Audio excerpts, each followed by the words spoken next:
Hello, what is up again ulit mga utol? Welcome back ulit sa ating YouTube channel. Ayan, at sa tunay lang excited na akong gawin na rin video ng are. At aray matagal ko na din naiisip. At ngayon pala mga utol ay magpapalit na tayo ng ating kadena. At syempre, papakita ko sa inyo kung paano ako magpalit. Mga tips din kung paano magpalit ng kadena.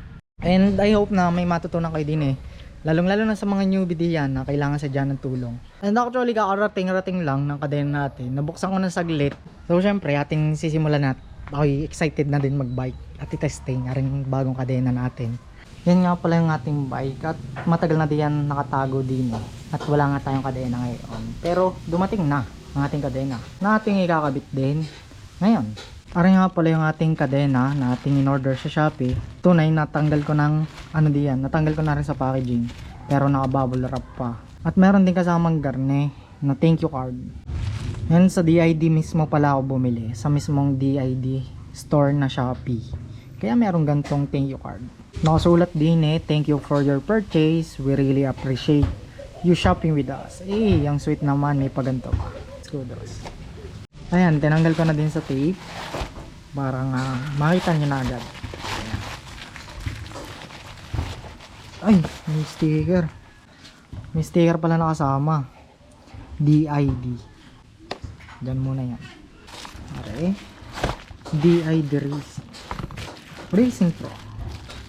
Ito yung DID na Racing Pro. Track Racing Chain Rustless. Para yung sukat niya. Yan. Made in Japan. Nakasulat. And also, mag-ingat kayo sa peke. Kasi may, yung palang kulay brown or black na box na garne. Yung pala'y peke. Yan, lalagay ko na lang sa video. Ito yung legit na packaging. Garne ngayon, DID Racing Pro. So buksan na natin. DID, meron siyang naka-plastic siya. Tangalan ko meron din siyang quick link o missing link na tinatawag. Gugupitin ko lang para mabuksan. And dyan siya ngayon, nabuksan na natin. Nasilip ko na ng konti. And ito pa ito sa inyo. Ayan, ang presyo pala na ay 490 pesos. Hindi pa kasama dun yung shipping kasi sa Shopee na ako bumili. Yan yung ating bike at gusto ko nang ikabit. Kaya ngayon ay susukatin natin yung kadena para maputol na natin. Nari pala yung mga kailangan nating tool, chain cutter, yung 15 na wrench, tsaka long nose para sa ating quick link. So another tip din kapag magsusukat tayo ng bagong chain ay susukatin natin sa malaking cog na ating gagamitin para hindi na tayo magdudugsong o magdadagdag ng kadena. Ito yung chain ring na nakabit at 18. Sa 18 natin siya susukatin kasi ito yung pinakamalaking ginagamit natin na cog. Ngayon kasi naka naka 15. Syempre kapag sinukat mo yan sa 15 hanggang 15 lang. Pero kung sa 18 pwede tayo mag 15 mag 18 o kaya naman magpalit din ng chain ring tapos magpalit nito o kaya magpalit nito. So ngayon nilalagay lang natin hindi na natin lalagyan ng lock ring kasi ayokong dalawang main nakalagay ng dalawa diyan. Kasi bibihira lang din naman ako magdalwa ng cog. Usually binabaklas ko lang at bihira lang din naman ako magpalit kapag nasa ride. Kaya lalagay natin para masukat na. Lalagay lang natin ng saglit. Kahit hindi naman natin higpitan gamit ng tool. Basta may lagay lang natin. Yan.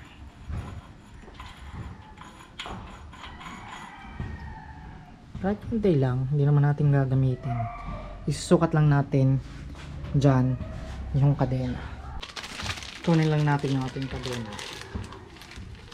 Yun may na din pala siyang kasama. May lube na din. Nilagyan na din nila ng lube.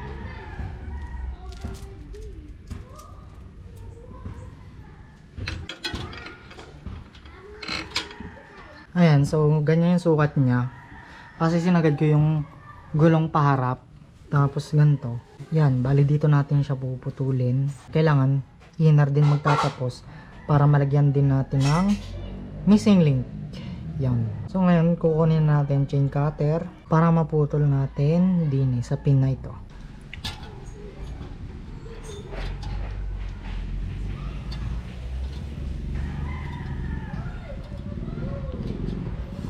Putulin lang natin, iikot lang natin. Kaya maganda rin na meron tayong chain cutter. Meron din ako dong isa kaso hindi pa natin nabibilan ng bagong pin kaya ito muna yung ating gagamitin. And okay naman. Ayan. Ang smooth lang putulin. Ang smooth lang itulak. Ayan, okay na. Ayan. Ganun lang kabilis. Tapos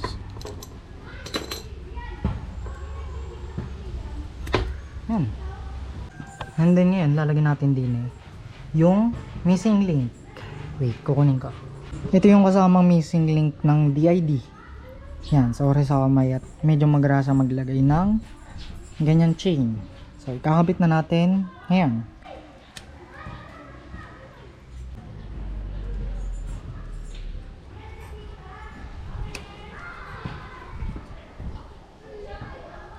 Tapos itong lock, ilalagay na din natin. And ngayon, gagamit na tayo na ring long nose. Pag narinig natin yung click ay okay na. So, pipisilin lang natin dyan. Yun. Sabihin na okay na yan, hindi na siyang matatanggal. Yan, tanggalin natin itong cog natin. Ayan, natanggal na siya. Diba? Easy lang matanggal.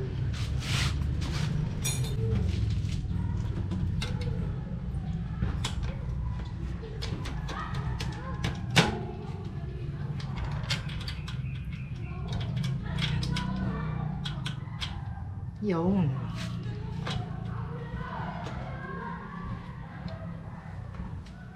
Hindi naman siya mukhang tatalon. Kaya higpitan na natin. Kuha lang tayo na ring 15 at ating higpitan. So another tip din na may bibigay ko sa inyo kapag kayo maghihigpit ng rear wheel, unti-unti nyong higpitan bawat gilid. So kunwari, higpitan ito, huwag nyo isasagad na higpit lang to tapos saka isasagad yung kabila. Kailangan higpitan nyo muna to ng konti, then ito konti din. And pag ganun, mas madali nyo din siyang ma-align. Kasi minsan, pag hinigpitan mo to ng sagad, papaling yung gulong, tatagilid na. So, konti-konti. Ayan mga utol, medyo pinagpawisan tayo din eh. At talagang tinuwid ko ng maayos yan. Binigyan ko rin siya ng konting slack para hindi naman masyado siya mabugbog. Matangos agad tong kadena. Gaya na din tong mga chainring at cog. Kung mapapansin nyo, mayroon siyang part na sobrang slack. Tsaka meron mang part na hindi gaano. Kasi normal naman na hindi siya pantay. Hindi siya sobrang perfect na bilog. Tapos naka-tension siya dun sa medyo maganit. Diba? Ayan, binigyan ko lang ng konting slack. Mga ganyan lang. Para naman magtagal. Tsaka ramdam na ramdam agad. Kapag pinaikot, ramdam agad yung difference ng lumang chain sa bago. As in, sobrang smooth kapag iniikot. Grabe. Yan, ang smooth na. So, bakit DID ang aking binili? And ang pinagpipilian ko kasi din ay KMC. Tsaka ring DID nga. Kaso yung mga KMC, pansin ko, ang mamahal na din, nasa 400, 350, 450, ganon. So, naisip ko, itry ko kaya tong DID nga na ito. Which is, I think, okay naman. Okay kasi legit. So, ingat din kayo sa pagbili ng peke, lalo na pagdating sa mga ganyang parte ng drivetrain kasi napakadelikado nun. Ang talang mga utol, bakit tayo nagpalit ng kadena? Kasi matagal na kasi yung dati kong kadena sa akin. Yung looks naman ng kadena hindi siya gaano nagmamatter sa akin, pero kung makikita nyo maganda rin naman yung kadena. Yan, kung titingnan mo aesthetically. And ang hinahanap ko lang talaga dyan, performance, tsaka yun nga mura, yung budget.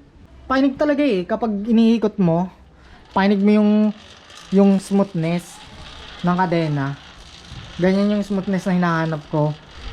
And syempre mga utol, i-ride din natin tong ating bike para nga matesting itong kadena ng ating nabili. And so far, masaya naman ako din sa ating purchase na kadena. Kasi, iba sa pakiramdam, ikutin mo pa lang talagang kitang-kita mo na yung ikot ng bagong kadena sa luma. Ay, bago pala yung cog natin, kakabili ko lang yan nung isang araw. Tapos ito naman kadena, yung chainring lang natin, hindi pa natin napapalitan, pero so far naman, okay pa naman. Kaya ito na muna ang ating papasalamatan itong kung mapapansin nyo, sobrang smooth like butter. Smooth like butter yung ating bike ngayon. Sarap na yan i-bike. Yung mga natry ko na din kadena, nakatry na din ako ng KMC, yung HV410 na kadena. Yun yung gamit ko sa dati kong Pixie. And yun palang natatry ko, yung HV410, yung Izumi na normal na black, tsaka ito, yan. Yung HV410 na kadena na KMC na natry ko na dati, okay naman sa akin, kaso kapag tumagal, parang nagagato siya. Kapag siguro sa sobrang katagalan na ganun. Bale, matagal na akong naka KMC, tapos nag-Izumi, tapos nagtagal na din sa akin yung Izumi. Tapos ito naman, sana magtagal din yan. Mukhang magtatagal din naman. At okay na okay. Ayan. And mukha pala siyang ano, yung Izumi na normal na black na din. Yan. Mukha siyang Izumi din. Pero DID yan. And bakit din ako naglagay na re? Kasi para madali tanggalin pag halimbawang lilinisin. O kaya pag magpapalit tayo ng frame, hindi ko na siya i-chain cutter. So isa din palang tip na ma-share ko sa inyo na pwede kayong magputol ng kadena pero huwag kayong magdadagdag gamit yung kadenang yon. So kumbaga, pagkabili nyo kadena, isang putol, gano'n na. Hindi kayo magdadagdag ng kadena kasi lumiliit yung pin yan kapag natutulak ng chain cutter. Lumiliit yung pin yan, tsaka itong plate, lumuluwag yan kapag tinatanggal. Kaya kung ibabalik nyo, I think hindi na siya ganun ka-safe gaya ng ganito. Na isang putol, tapos missing link lang, ganun na. And yun, regarding sa cog, so 15 tit muna ang ating gamit, 49-15 yung ating ratio. And bibihira rin naman ako magpalit ng cog o mag-switch ng cog kapag nasa kalagitnaan ng ride. Kaya isang isang cog na lang nilagay ko, hindi na papalit-palit. And kung papalit mo na ako ratio, may pambaklas naman ako dyan, babaklasin ko na lang to, tapos lalagay ko na lang dito. So ganun lang yung aking ginagawa para hindi na mayroon nakakabit dun. And yun, tapos na tayo magpalit ng kadena. And sana may natutunan kayo kahit konti. Yun, so if you find this video helpful, be sure to like, comment, share, subscribe sa ating channel. Lalong-lalo na kung like nyo mga fixed gear. At kung gusto nyo pa makakita ng mga fixed gear content dito sa ating channel. And again, thank you ulit mga utol sa panonood at sa pagsama sa akin sa pagpapalit ng aking kadena. And as usual, ingat kayo palagi sa pagbabike. Skid safe. Peace.